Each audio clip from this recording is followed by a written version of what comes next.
Hi, I think we are on. Great. Um, Folks, we're going to start in a little bit, just giving some time for people to jump in on the stream.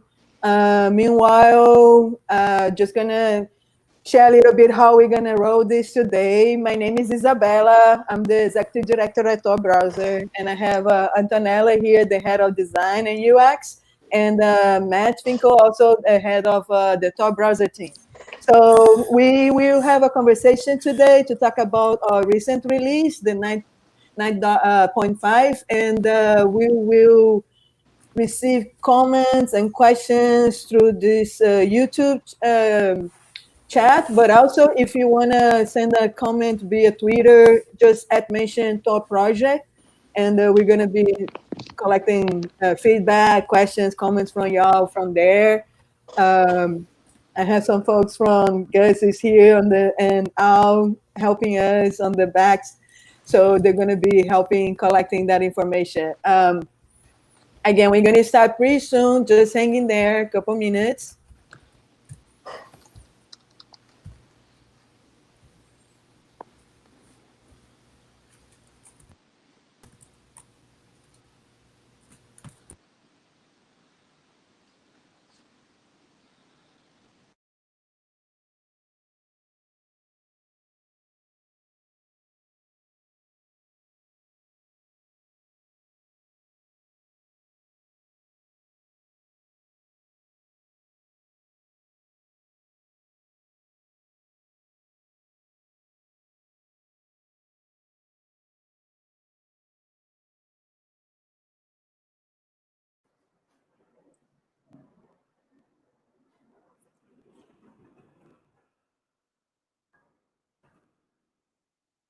All right. So I think we have a good crowd already. So we're gonna get going. Thank everybody for jumping on this stream with us. It's the first time we at Tor does something like this, and so hang in there. But it's a cool way to like talk a little bit about our work with our community. Again, my name is Isabela Bagueiros. I'm the executive director at Tor, and join me here today is Antonella, who is the head of UX and design at Tor, and Matt Finkel, who is the head of the Tor browser team.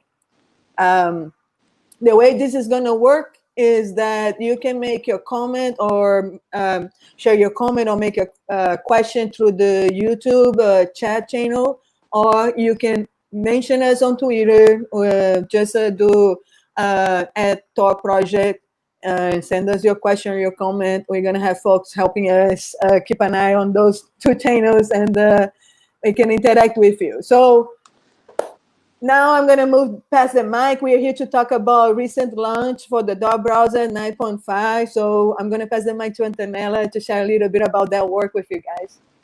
Yeah, thank you.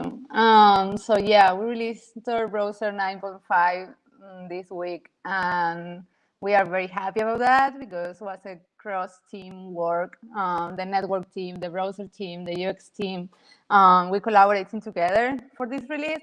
I will talk a little bit about onion location, which is one of the most exciting features we released this time. Let me share my screen to demo something here.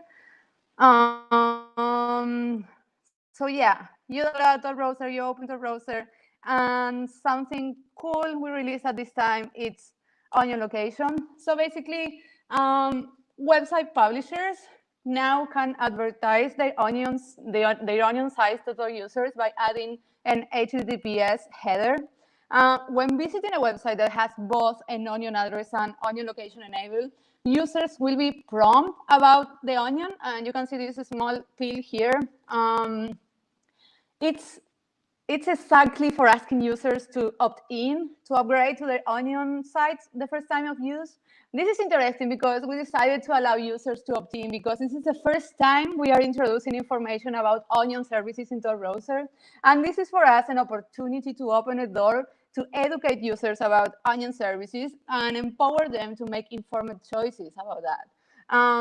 Sharing information with users about the technology's trade-off, it's being transparent and accountable, and help us to dismantle this idea about making decisions by users without consent. We really want our users to be informed about the decisions they are making when using Tor Browser and our technology. So this is why we are asking users for opt-in to go to the Onion service. So basically, you go to torproject.org, for example. Torproject.org has an Onion site, so the Onion site is available. So you opt in here, and you are going to see how we are going to go redirect to the Onion site. If you want to learn more about how the connection has been made, you can click here in the Identity Don't Hunger, and you can learn how you are traveling around the world through Tor relays and how to arrive to the destination. So this is super cool. We have this enabled in torproject.org for sure.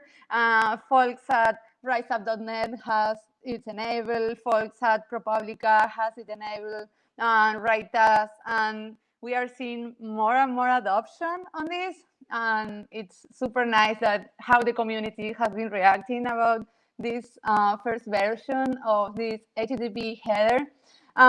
If you are a developer and you want to learn more about how to enable Onion location in your service, you can read the dev docs in community.torproject.org/onion services. You can see this in advanced settings. And it's very simple. It's just one line. I did that in my personal website, and it's super simple.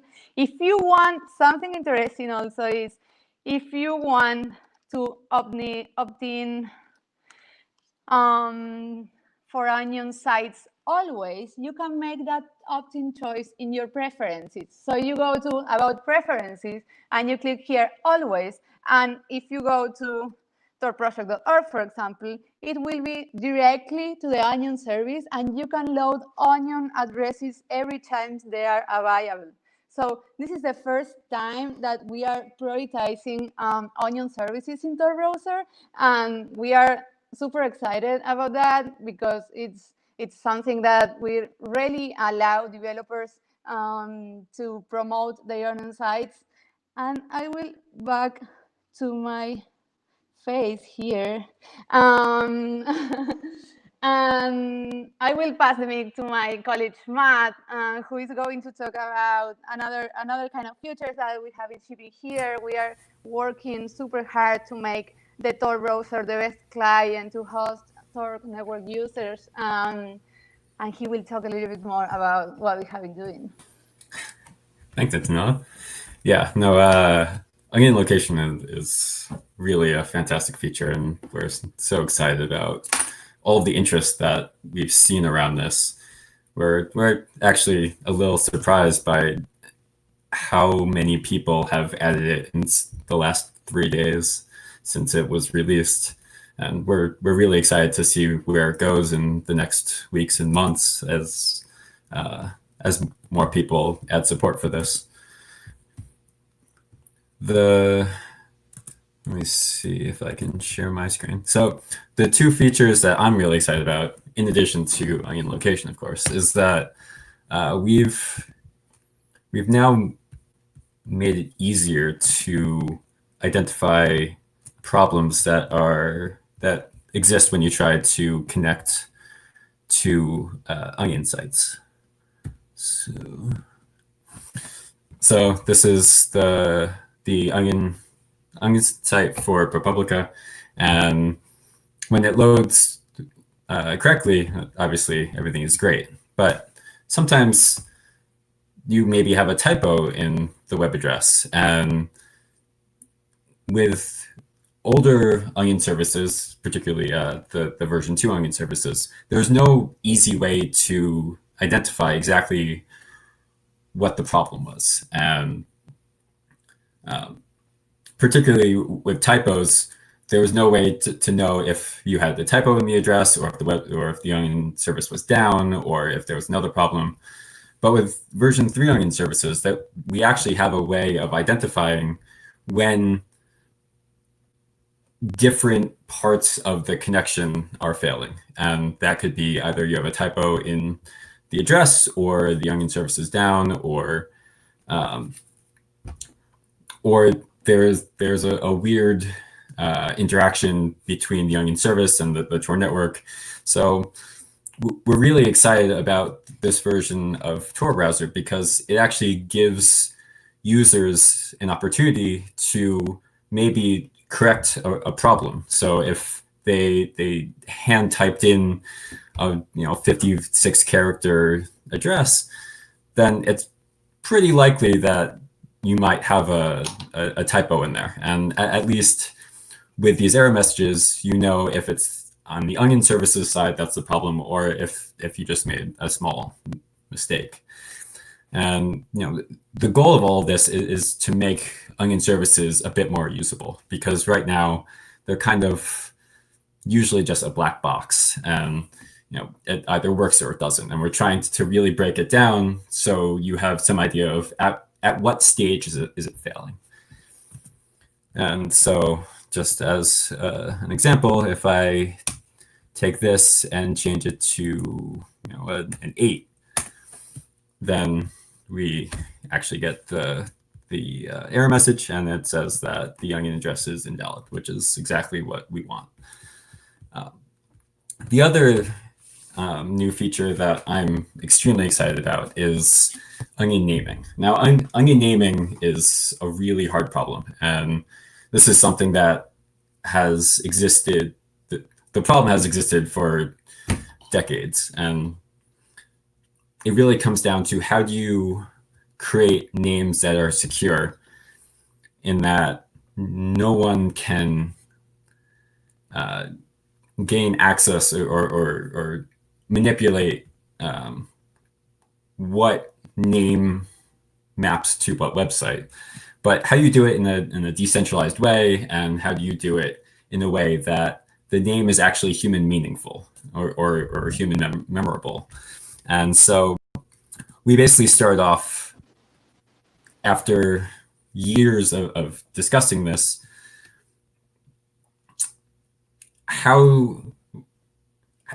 where do you start with this, basically? We could either jump in and use existing solutions, something like a blockchain with Namecoin or ENS, but those all have other problems like squatting with the names, and if you register Facebook.bit, like how do you know that is actually going to Facebook, the thing that the website that everyone associates with Facebook.com, and not some other website? And this is basically a really hard problem. So we started with the easy thing, and the easy thing is creating a hard-coded list of a couple well-known sites. And to do this, we partnered with the Freedom of the Press Foundation, and they created a list of secure drop instances, which they help maintain, and they hold these relationships with the news organizations. And so right now there are 2 secure drop instances that have these human memorable names, and we're currently working on increasing this list and getting more participants. But right now it's just a proof of concept, but we're really excited because at least it's something. It's a human memorable name that maps to an Onion address, and you can easily remember this and type it in by hand, and you don't have to worry about typos, or at least you don't have to worry about typos in a 56 character long address. And so when you go to this site, Tor Browser has shows some useful UI, user interface indicators. So we showed the name in the door hanger here, but we also show the underlying Onion address within the circuit display. And if we go to more information, we also show both the Onion address as the website, but also the Onion name as the human memorable address. So yeah, it's only a start, and we know there's still a lot of work to do, and we have a lot of open questions, and these are hard problems, but we really want to make an impact and make progress on this, and we would love to receive feedback on this. And with that, I think I'll hand it back to Isa, and we can take questions. Yes, sir. Thank you so much, Antonella. Thank you, Matt. And thank everybody at Tor who work on this project. People have been working on this for a long time. And it takes every usability improvements that we make, it takes us a long period of time because we don't collect any data on our users or anything like that. We actually travel and meet them face to face, and that's how we learn if the problems that they're having and also if the solutions that we're building are making sense to them and helping them. And I think this is a huge step on improving the usability of Onion servers, not only for the user, but also helping the maintainers of the servers, right? Like the work that they do, also other projects such as the Freedom of the Press Foundation with the Secure Drop, we're offering a service to organizations, news organizations as well, and using this technology as part of the solution, That's what we want. We believe that Onion servers is a great way to integrate circumvention and protection against surveillance, privacy enhancing technology to the solution to your website or to our application. And I think we are moving towards making it much easier for people to interact with it. And it's great because beyond having end-to-end encryption and everything happening because everything is happening inside of the Tor network, we are protecting metadata, which is one of the few solutions that does that. And that is extremely important, especially on the case of surveillance. So with that said, I'm going to start picking up some questions. So when that this is going to be available for Android, does anyone want to jump on that one? Do you want to, Anto? All right. So that's it's a difficult question to answer because right now we're actually rebuilding the Android app for Tor Browser. So that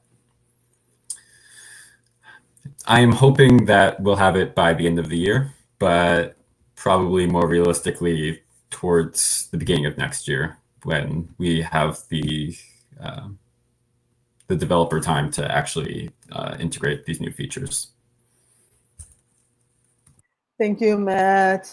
All right. Hello, Isabela, Antonela, and Matt. Greetings from Lisboa. Oi, tudo bom? Good to see stats towards easily discovering Onion servers.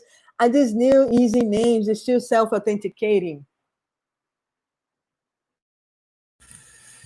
Great question.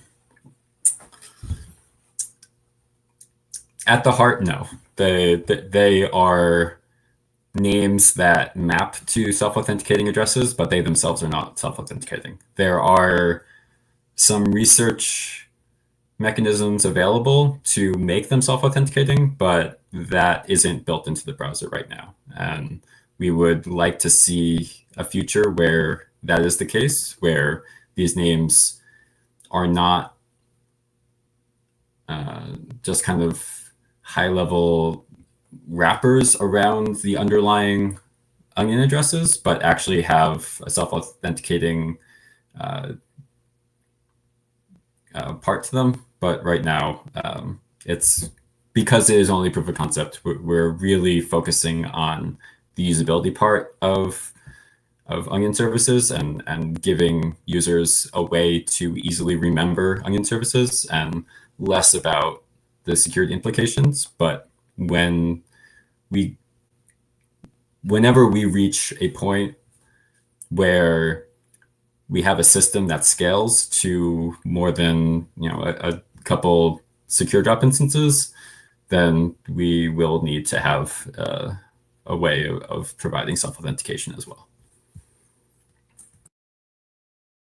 Thank you, Matt. So we have other question. Is there any plans on adding a content blocker to the Tor browser? For example, you block Orange, like Tails is already doing. I can take that. Having listing blockings in Tor Browser has been a long discussion over the years. I think we are trying to find a balance between usability and security. We don't want to jump in this blocking business because it's not what we do.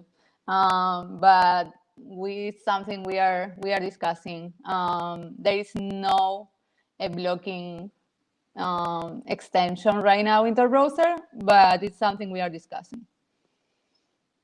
Cool. So maybe do you want to say when this update is gonna be released on Tails?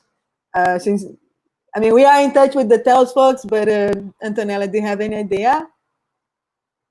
I don't know. I think they are updating Tor Browser on every release, I think. And I think it's going to be soon on Tails. I don't know when. So yeah, we talk with them and we can encourage them to update also.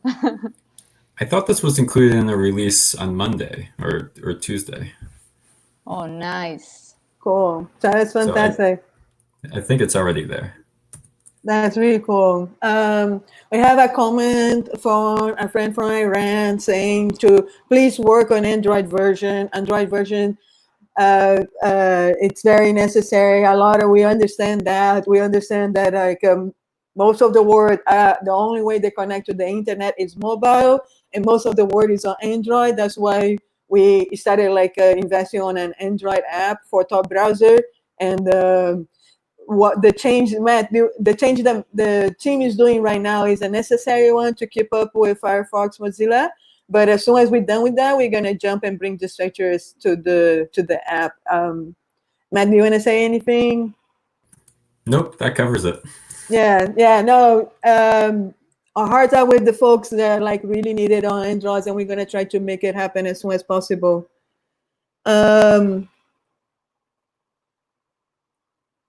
So that is another question here, which is, what about doing a public address server like key server for the one that we have for PGP with the site owners who own Onion sites, or something similar for the Onion name solution?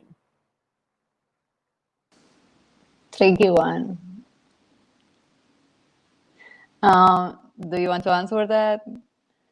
It is. I guess it is a complicated problem, like Matt stated. This is one approach, one prototype that we're trying with a partner. But the main issue moving forward, right? Is deciding the solutions, the best path that will enable us to scale. And scaling is not easy. so I think it's hard to say which way to go, because there is a lot of, not only the technical side, there is a lot of other details related to the management of this process. Yeah, I'm not exactly sure how the PGP key server model would work, other than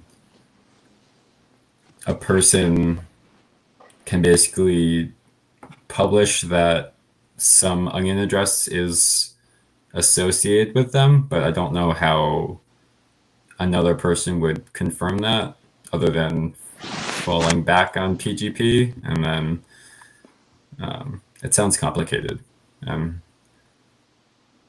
It's an interesting idea. Thank you. So I have more questions. That's great, people. Please keep them coming.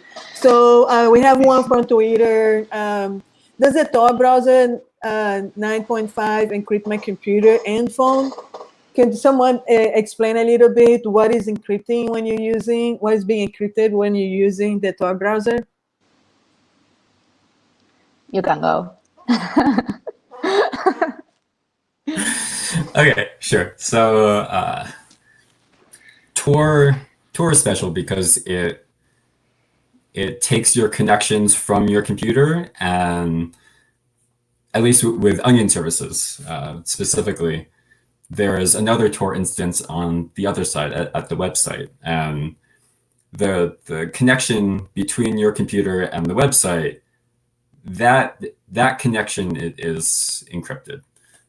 So if you're interested in whether the connections on both your computer and your phone, if when you're using Tor Browser and you're connecting to Onion services, those connections are always encrypted end-to-end.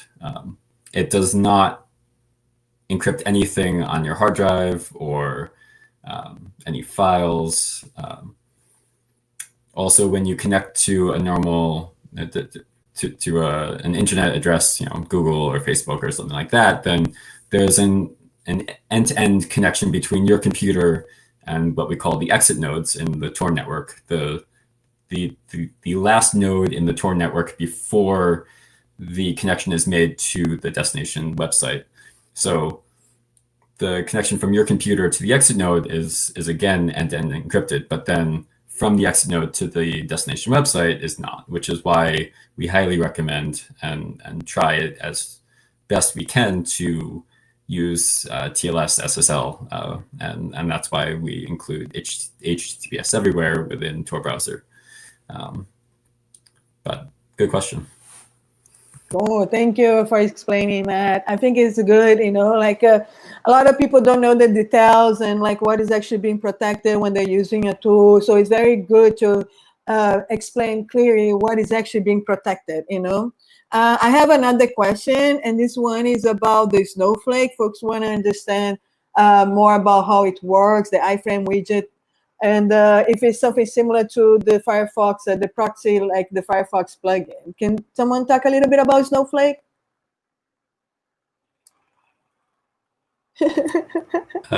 Sure.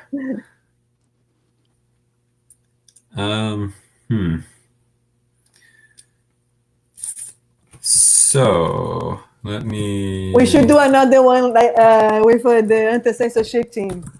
Yeah. For the anti-censorship team. They actually just published a really cool report on the blog.torproject.org.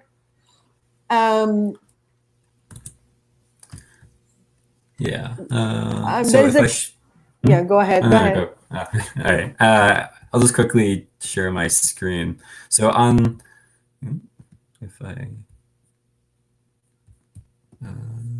No. Oh, that's fine. So on the snowflake.torproject.org, we have a diagram which shows roughly how Snowflake works. And the idea is that it relies on WebRTC, the protocol that a lot of video chat software uses at this point. And it starts off, and so the reason it is used for anti-censorship purposes is that it relies on servers that are not likely to be blocked within networks that block other websites. So it starts off with the client connecting to a server called the broker. The broker is a web server that knows about other snowflakes. Snowflakes being either computers that have a web page open that contains that JavaScript code, the iframe that you referred to. And then when the client connects to the broker and asks the broker for a snowflake, the broker then replies with a snowflake. And then the client then connects to the snowflake using WebRTC. And the idea is that WebRTC, looking like a video chat connection, should basically blend in with other people doing video chats, and therefore sensors are unlikely to block that connection. And from there, the snowflake then passes the incoming connection off to a Tor bridge. And the Tor bridge is like any other Tor bridge as the first hop into the Tor network. And the client can then bootstrap using that connection. The bridge will send the client all the network information it needs, and then the client will proceed to make connections through the Tor network to the destination websites, just like any other normal connection.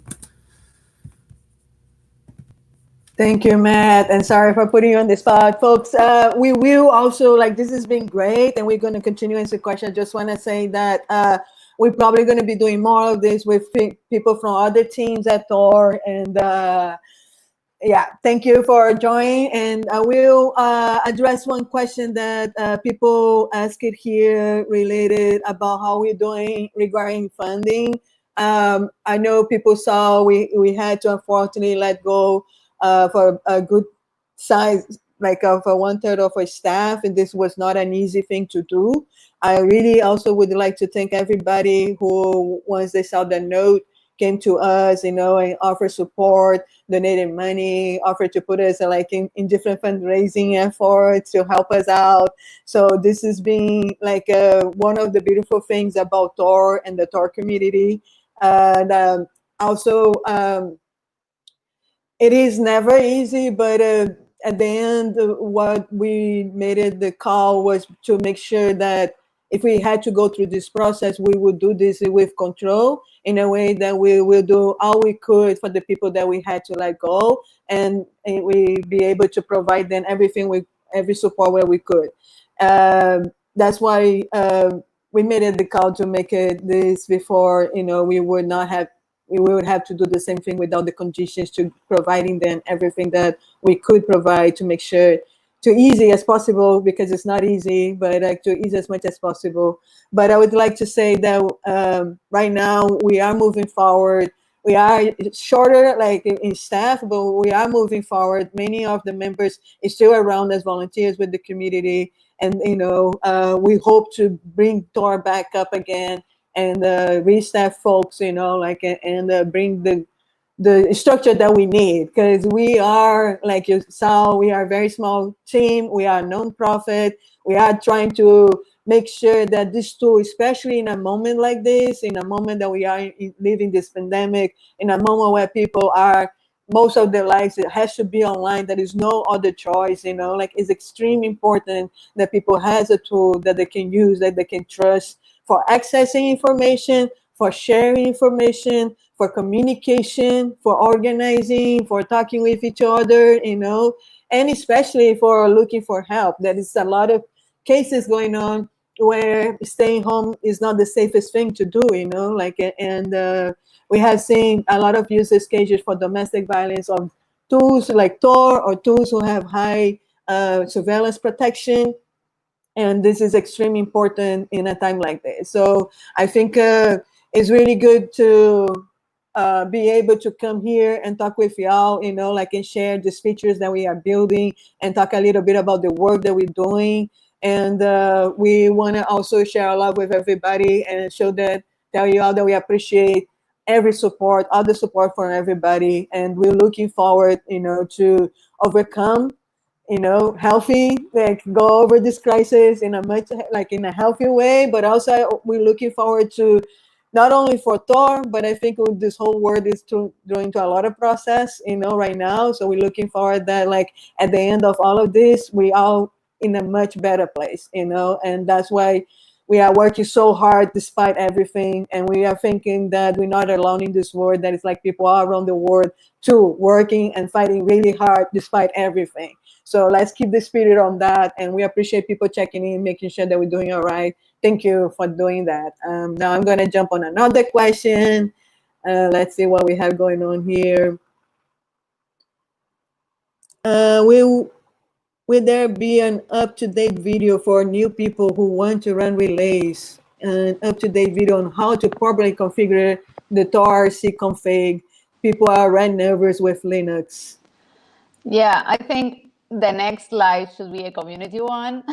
So we are working on improving our documentation for people on running relays, on running bridges, all the time.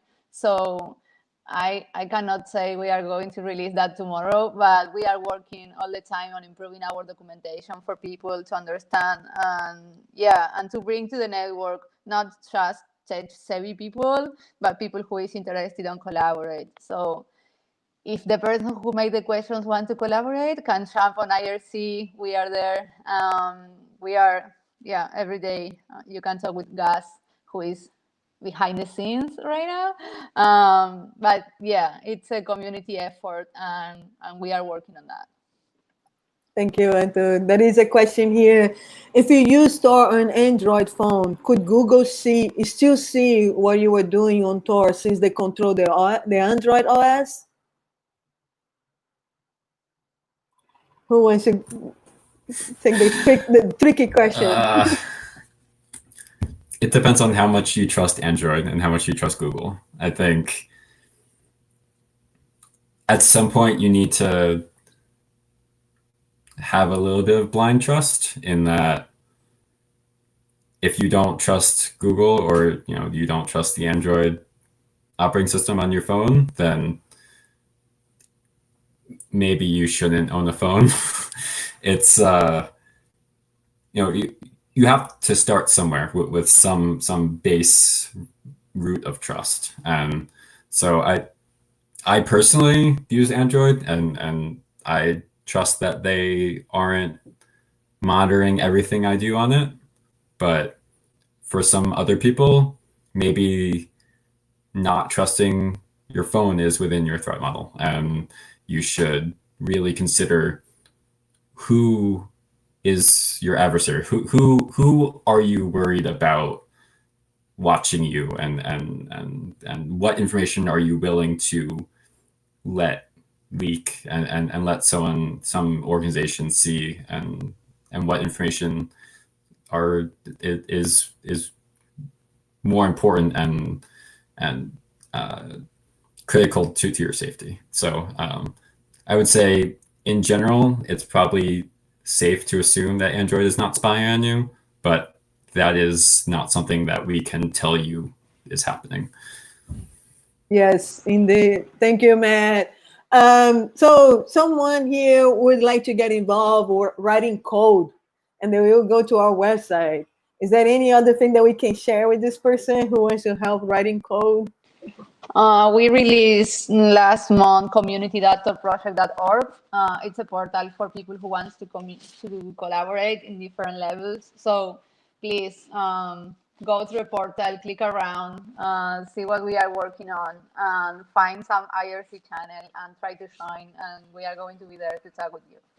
I also want to say that, as a part of this effort that we have been doing on creating new portals and organizing the content of Tor, we are working on launching a dev.torproject.org, and that portal will be all the free software side of Tor. So you find out the projects, what language they use, that you want to search by language, so you can easily find things that you contribute. You will find documentation links from there, and will be easier. Also, another way to go is to track that torproject.org, track at TRAC. And there you can navigate to the teams if you are interested in collaborating with the browser team, or with the network team, or the anti-censorship team, the metrics team too. We have a metrics team that you can help out with. So yeah, so there's different areas that you can look and see when those teams are meeting on IRC. And maybe by joining a meeting, people can pass you some tickets or help you out find the tickets or things to do that you can start on the chat. Collaborating, I'm sorry. So let me see if I can find another question here. That is one from Twitter that I'm not sure if this is a bug or if it's intentional, but I'd like to use Firefox multi-account containers for session isolation within a single browser session, but keep getting extension is corrupt, error in Tor Browser 9.5. I use installer extensions intentionally disabled. No, that sounds like a bug. If anyone is able to open a ticket on track, the bug tracker that we're currently using, then that would be helpful. But Tor Browser only includes 2 extensions by default, no script and HTTPS everywhere. And we definitely don't encourage people to install more extensions than that. It should be possible to install extensions. And if you are seeing an error, then that's probably a bug that we need to fix. Thank you, Matt. Folks, I was gonna just give you all heads up. We need to start closing up soon, so I'm gonna pick up 2 more questions. And I appreciate folks who share the comment about accept language HTTP header on Android application to take a look at it because it removes anonymity, and we will take a look at that. I will ask this other question that came. Tor often uses entry and exit nodes that are located in the same country. Shouldn't that be avoided since that allows that country to see traffic entry and exit Tor circuit, even if they are not a global adversary? Who wants to jump on that? Yeah. Matt is still mute. Antonella is throwing everything on Matt. Oh no. Okay. Yeah, it's a really good question.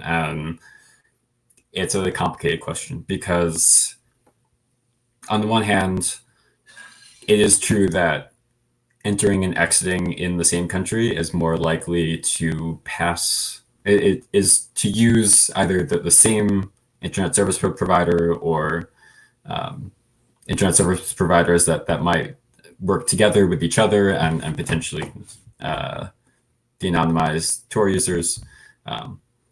We haven't seen any evidence of this, but that doesn't mean that's not happening.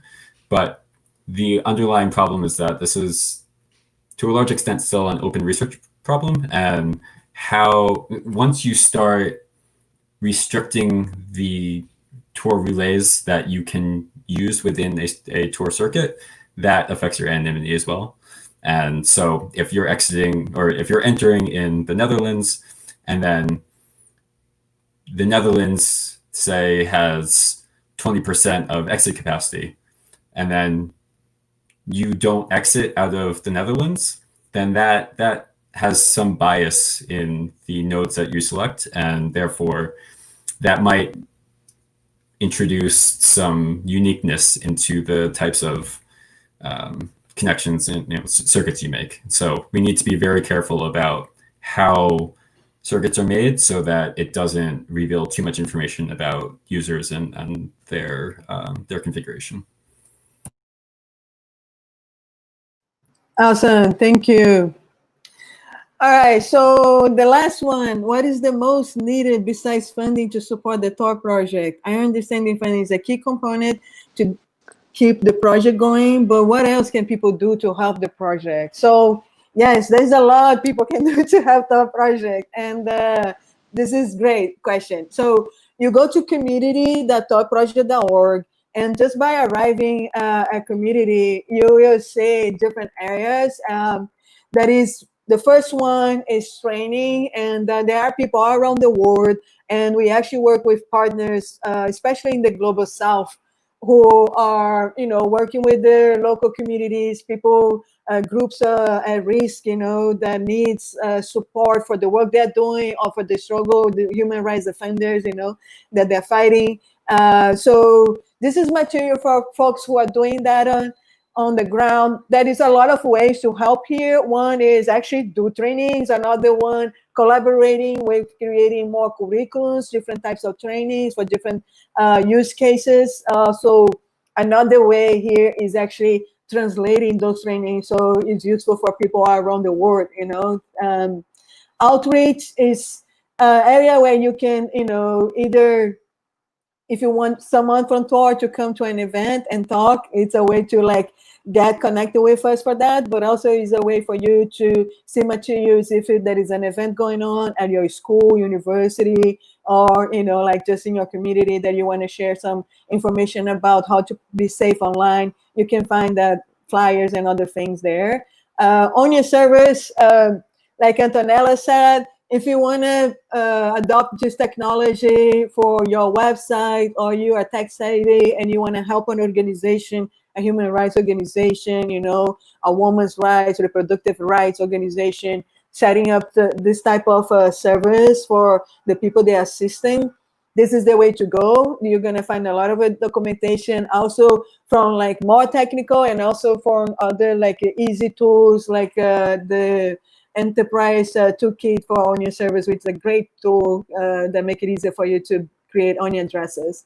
And our localization team, we are global, right? We have people around the world, and we have amazing volunteers that help us make sure that the Tor browser is translated, our website is translated, our support site is translated.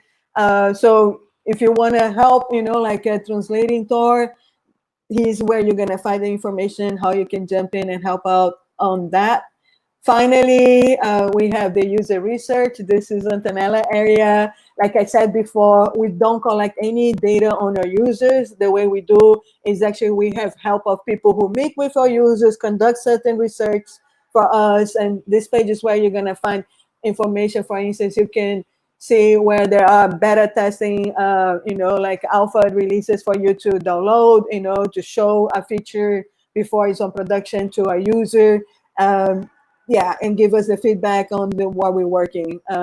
So it's very important for us, so people who have experience in this area and want to help out, run like this task with the community, that would be great. And finally, relay operators, there would be no Tor if we didn't have the thousands and thousands of volunteers all around the world, like collaborating with bandwidth, being a node on this network. So if you have ability financially, like the skills, or you want to contribute or learn, like improve your skills, like making this your little project, like hobby and stuff, this is a place where you can find documentations. There are relays that you can run that are not going to consume a lot of bandwidth, and they're extremely helpful for the users on the network, such as bridge relays. So this is a place to look and understand all the different types of relays, what it means to run a relay for Tor, and to connect with this amazing group of volunteers. Like it's a huge community. There are relays, operators, meetups happening all around the world all the time. And if you join this community and you want to run a relay meetup, you should join our IRC. Look for Gus, the guy who's behind the scenes here doing all the tech work. And ask him how this stuff goes, and he can help. Yes, Matt, jump in. Oh, no. No, I was just pointing at Gus. Oh, point at Gus, yes. So people, if you do want to help us financially, though, please go to donate.torproject.org. If you have the ability, like if you are in a position that you can make a contribution every month, become a monthly donor, this is great, no matter what amount, like any sum of money that is continuous that we can count on, it's helpful, it's great. And especially the money that comes from our supporters, allows us to have a more agile development cycle, our foundations, our grant proposals are great, and they really have been helping us, but it still lock us inside of a waterfall type of development model. So we want to be more agile, and right now we want to increase the type of unrestricted funds to be able to jump on whatever is the priority of the moment. So yes, if you want, go to donate.torproject.org, make a donation, become a monthly donor. We have a special program where the defenders of privacy, you get a special patch, and there's all these little things going on that if you are a monthly donor. So I encourage you to join that group of supporters as well. And let me see if there's anything else I should be saying. If not, I will just pass the mic to Antonella and Matt to say a final thank you, and then I will say my thank you, and then we can go. Yeah, thank you for all the people who joined us. As Isabela said, it's the first time we are doing this, so thank you for being there. We hope we can do that often, even with other teams here. As Isabela said, also we are a super small team and we are wearing a lot of hats. but it's very rewarding to work in the project and to provide this kind of tool for people who need it for free and as open source software. So yeah, thank you. Yeah, and basically what they both said. Yeah, it's thank you for everyone for joining. And Tor and the Tor network wouldn't be anything without the community that supports it. And our users are Tor, and our relay operators, you know, they are the foundation, and we can't show our appreciation enough. And anything that we can do, we are really trying to do to help improve the health of the network and make sure that relay operators know that we support them and know that we appreciate them. And if you have any suggestions, please let us know as to how we can, continue improving. And I also want to acknowledge and thank all of the people who worked on Tor Browser 9.5 who unfortunately aren't on the team anymore because of the situation, and particularly even just Tor in general, because everyone who works at Tor and works on Tor is doing it because it's a passion. And financial situations are hard, and decisions have to be made, and this is the world right now, but we still appreciate everything that they've done, and hoping for a better future. Well said, Matt. Well said. Yes, thank you. Thank you so much for the folks who used to be at Tor and were working on this project. Like we would not be able to be here where we are, releasing sharing these features with you guys if it was the contribution of folks. So yes, thank you to them, and thank you to be here hanging with us. It was the first time doing this, and it was great. We all enjoyed it a lot. The question was amazing. You were worried nobody would engage with us, and y'all came and engaged, so that was great. I thank you. Thank you for the support, and yes, we're going to be doing more of this. So thank you for joining, and see you next time on the internet. Bye-bye. Bye. Bye.